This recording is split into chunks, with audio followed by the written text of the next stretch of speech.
আপনাকে জীবন দিয়েছে, নতুন করে একটা কিডনি ডোনেট করেছে, তারপর আপনি তার গায়ে হাত তুলেছেন। আপনি তো কুলাঙ্গার কেন? আমার হাজবেন্ডকে স্যার সামনে বসিয়ে বললো, তোমাকে যদি প্রথম জন্ম তোমার মা দিয়ে থাকে, তাহলে তোমাকে দ্বিতীয় জন্মই টুনি দিয়েছে। টুনির সাথে কখনো খারাপ ব্যবহার করো না। ও শ্যামলীতে আসতো মেডিসিন কিনতে, এসে ওই মহিলার সাথে আগে থাকতো, দেখা করতো, খাওয়া দাওয়া করতো, সময় কাটাতো, তারপরে ও মেডিসিন নিয়ে বাসায় যেত। আমার হাজবেন্ডকে না আমি আসলে আমার নিঃশ্বাস ভাবতাম, জানেন? নিঃশ্বাস ভেবে আমার মোবাইলে ওর নামটা না ডাইরেক্ট অক্সিজেন আমার এই নামে সেভ করা। এই দুনিয়াতে নিজেকে সবার আগে ভালোবাসতে হয়, তারপরে অন্য কাউকে। ভালোবেসে স্বামীর প্রাণ বাঁচাতে কিডনি দিয়েছিলেন উম্মে শাহিদিনা টুনি।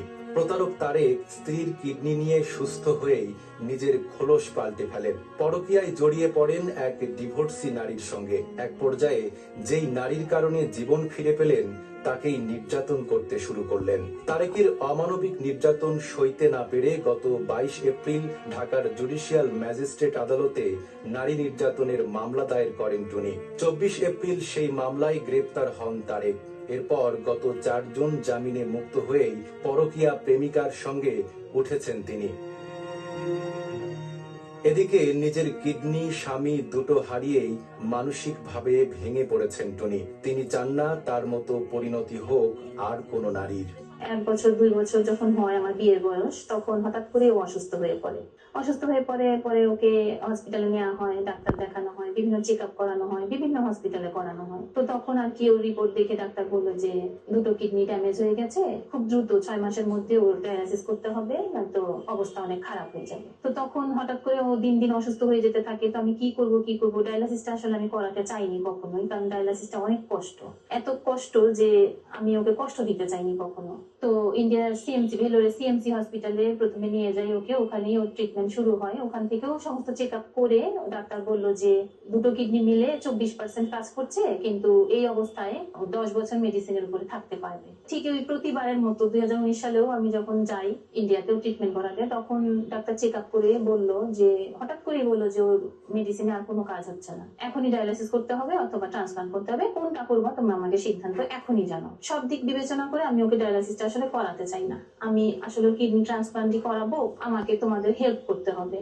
যেভাবে পারো তোমরা আমাকে টাকা পয়সা দিয়ে হেল্প করো। তখনও ওর ওই আত্মীয় স্বজনের ভিতরে ওর বোন ছিল, ওর দুলাভাই ছিল, ওর মা ছিল, ওর ছোট ভাই ছিল। ওরা সবাই একটাই কথা বললো যে আমরা শুধু শুনতে পারবো, আমরা কোনো কিছু দিয়েই হেল্প করতে পারবো না।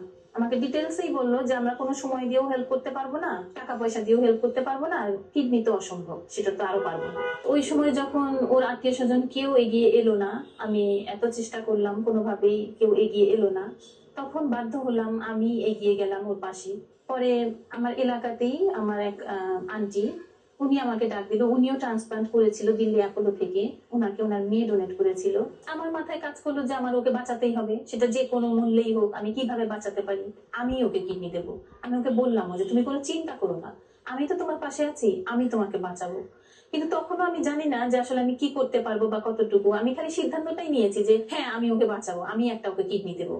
আমি কিন্তু তখনও শিওর না আমি কিভাবে দেবো বা কি, আমি জানি না। 26 অক্টোবরে আমাদের ডেটটা হয়, কিডনি ট্রান্সপ্লান্ট হবে। এবং তার আগে অবশ্য পুরো 1 থেকে 1.5 মাস ধরে আমার মাথা থেকে পা পর্যন্ত সমস্ত চেক আপ করানো হয় যে আমি সব দিক থেকে ফিট কিনা ওকে দেওয়ার জন্য। প্রত্যেকটা টেস্টে অবশ্য অনেক কষ্টদায়ক।